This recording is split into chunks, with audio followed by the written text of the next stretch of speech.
negativa, ¿verdad? Y eso es lo que favorece justamente el movimiento del diafragma, en otras palabras favorece la respiración. Cuando se va llenando de aire la cavidad pleural, esa presión negativa va subiendo, se va acercando al cero, se va positivizando, ¿verdad? Y ese es el peligro.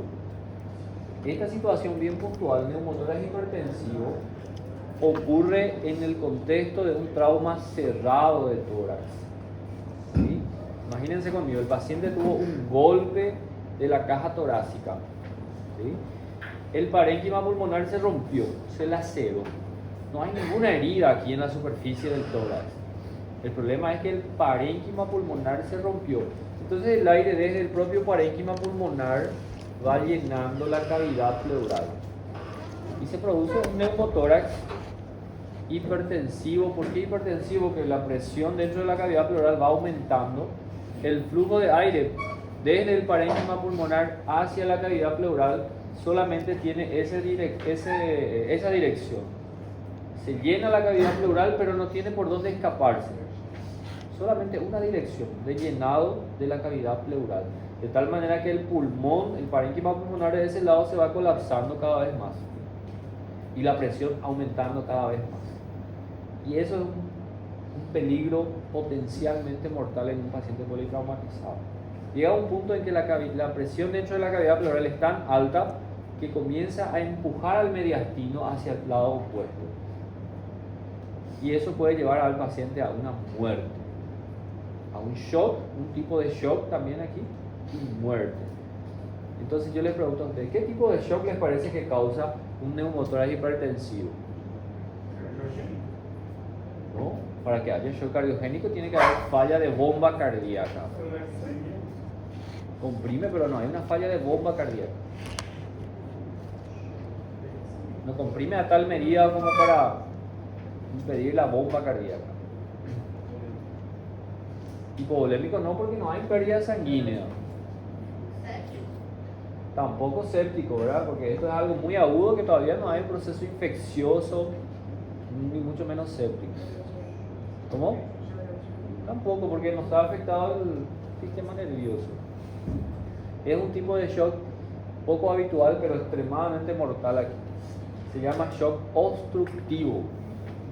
¿Qué es lo que se obstruye? ¿Qué les parece que es lo que se obstruye? Vamos a ver enseguida la imagen, pero piensen conmigo aquí. El mediastino está acá centrado, ¿verdad? ¿Y qué es lo que llega al corazón?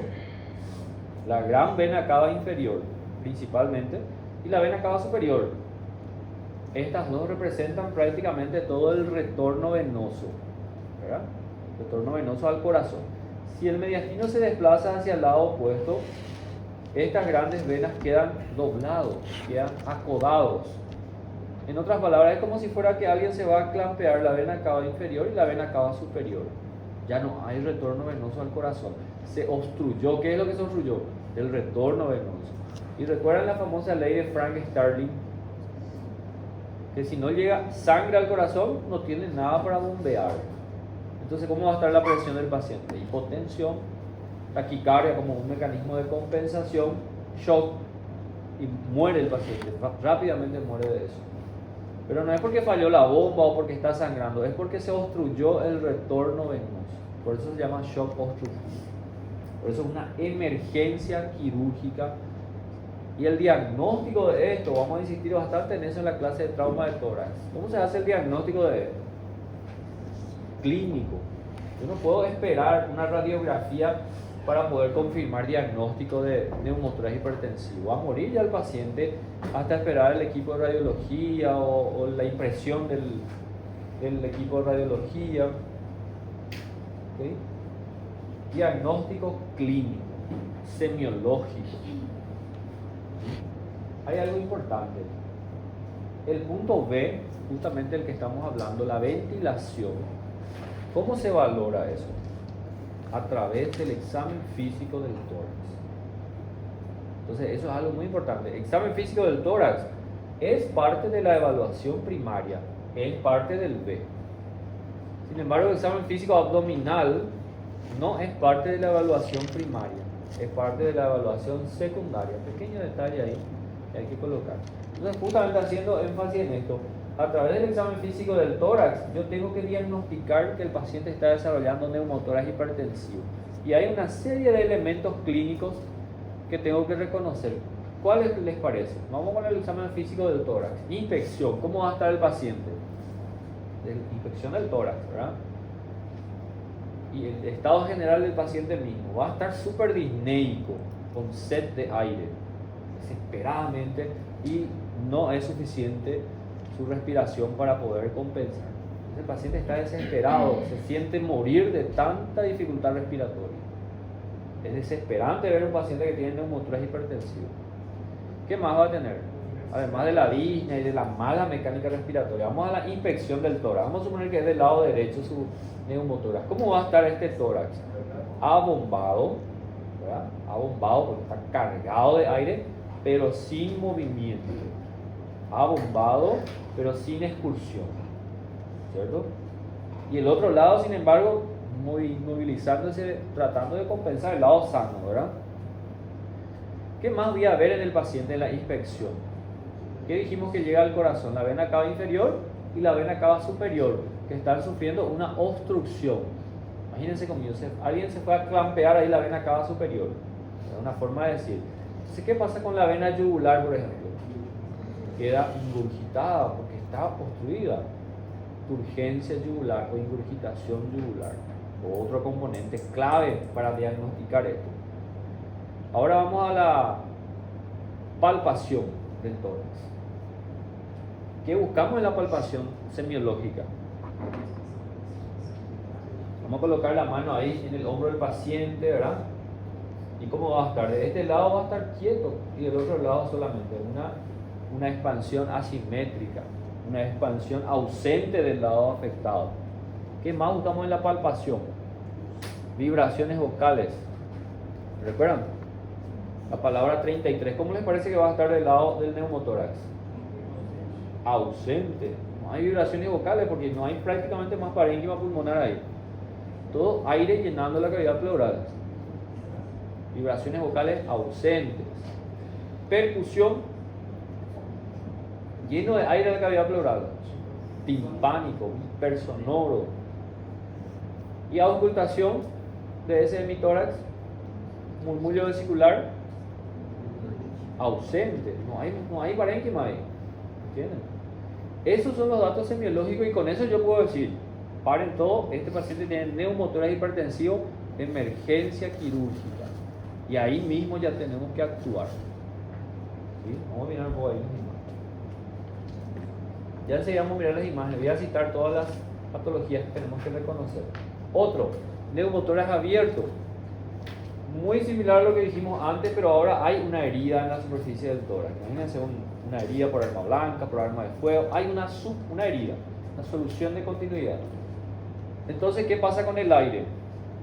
Entra desde afuera por la herida, llena la cavidad pleural, pero de alguna manera también sale de la herida. Entonces es un poco menos grave que el anterior. No hay aquel mecanismo hipertensivo, pero también lleva al paciente a una alteración de su mecanismo de hemostasis, de hematosis, ¿verdad? De ventilación, perfusión. Otra situación que tenemos que reconocer, tórax inestable. El tórax inestable se da cuando el paciente tiene varias fracturas costales consecutivas y cada costilla, para variar, se fractura en más de un trazo. ¿Verdad? Ustedes saben que cuando uno inspira, ¿qué pasa con la caja torácica? Se expande. Y ustedes saben que la caja torácica está compuesta por varios elementos: hueso, cartílago, músculo, piel, ¿verdad? Todo está conectado, todo funciona como un todo, ¿verdad?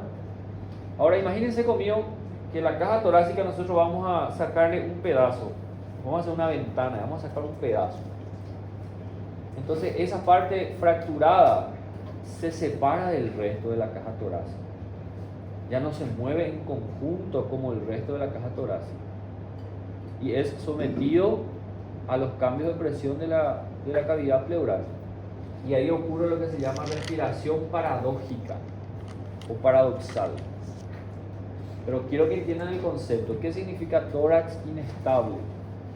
Fractura, de 2 o más costillas consecutivas y cada costilla en más de un punto o en más de un trazo, o conocida también como fracturas en doble arco, porque cada costilla tiene 3 arcos, un arco anterior, un arco medio y un arco posterior. En 2 arcos tiene que ocurrir en cada costilla, ¿sí? Ya les voy a mostrar la imagen. Y también el ATLS nos dice que tenemos que estar atentos ante las situaciones que pueden ocurrir dentro de esta sigla, ¿verdad? Del inglés, que significa estar atento o no estar dormido a lo que puede ocurrir en cada letra de esta sigla que vamos a hablar enseguida. A continuación ya, ¿verdad? Por ejemplo, deslocamiento del tubo. A veces el paciente ya tiene su vía aérea definitiva, ya le intubé al paciente. Teóricamente ya tendría que estar todo bien. Pero después de intubarle yo veo que el paciente está respirando mal, que su saturación bajó. ¿Qué está pasando ahí? La ventilación es el problema, ya no es la vía aérea, ¿verdad? Bueno, puede ser que el tubo se desplazó, que está poco metido o que salió un poco hacia afuera. Situación que puede ocurrir durante el traslado o al pasar el paciente de una camilla a otra. Obstrucción del tubo por secreciones, por coágulos, o el paciente no está adecuadamente sedado y está mordiendo el tubo literalmente. Vamos con este, después con el otro. De equipamiento, problemas en el equipo. El CAF de nuestro tubo endotraqueal, el balón, no está bien insuflado y hay fugas aéreas. O simplemente el diámetro, el tamaño del tubo endotraqueal no era adecuado para ese paciente, era muy fino. O había sido el balón de oxígeno, estaba vacío y nadie se dio cuenta. Está intubado el paciente pero está desaturando. Fallas del equipo, eso significa esto. Y este es lo más importante, el neumotórax, que inicialmente pasó desapercibido y que después de la intubación la propia ventilación mecánica positiva hace crecer un neumotórax y se forma un mecanismo hipertensivo, teniendo toda la sintomatología de lo que ya dijimos aquí.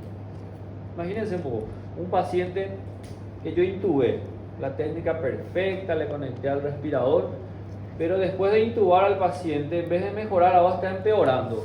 Y ahora estoy encontrando signos del neumotórax hipertensivo. Entonces, ¿qué pudo haber pasado? Probablemente tenía una laceración pulmonar mínima que pasó desapercibido y que ahora al ventilarle positivamente yo estoy haciendo crecer un neumotórax hipertensivo, ¿verdad? Bueno, ¿qué hacemos con cada una de estas situaciones?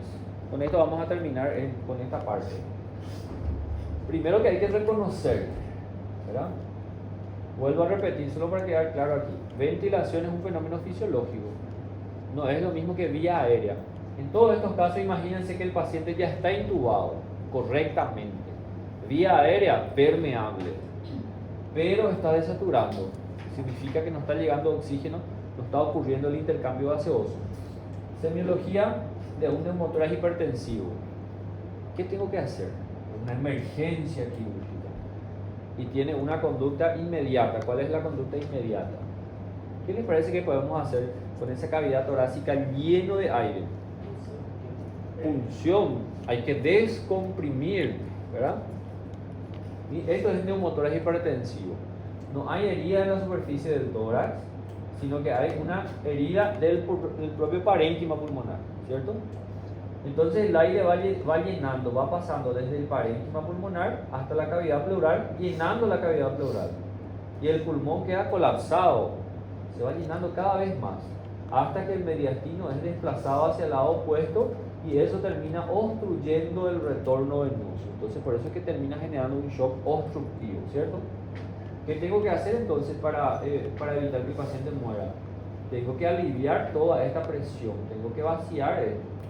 Punción, ¿cómo se llama la punción del tórax? Tóracocentesis, de alivio. Tóracocentesis es la conducta inmediata. ¿Dónde se realiza esto según el ATLS? ¿En qué parte del tórax? Actualmente recomienda en el mismo lugar donde se pone un tubo pleural, en el quinto espacio intercostal entre la línea axilar media y anterior. Ahí es el sitio recomendado actualmente para la toracocentesis de alivio. Imagínense conmigo, lo que está haciendo este procedimiento es aliviando tanta presión acá. No va a solucionar todo el problema, pero por lo menos va a aliviar un poco la presión. Hasta que tengamos tiempo de preparar el tratamiento definitivo.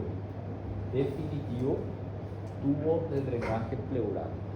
Colocar un tubo de drenaje pleural calibroso de 36 French en el mismo punto, en el mismo sitio, a través de una herida, una incisión.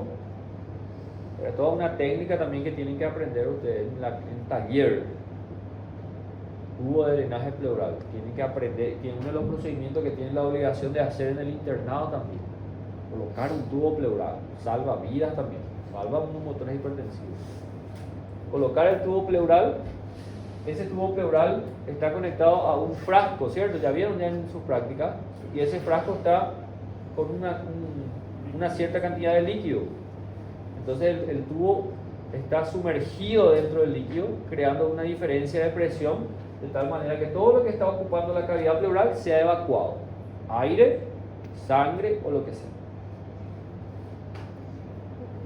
Ahí está la pregunta. ¿Dónde se hace la toracocentesis? ¿Dónde se hace el tubo pleural? En el mismo sitio. Antiguamente, en la TLS decía, la toracocentesis se hace en el segundo espacio intercostal, línea medio clavicular.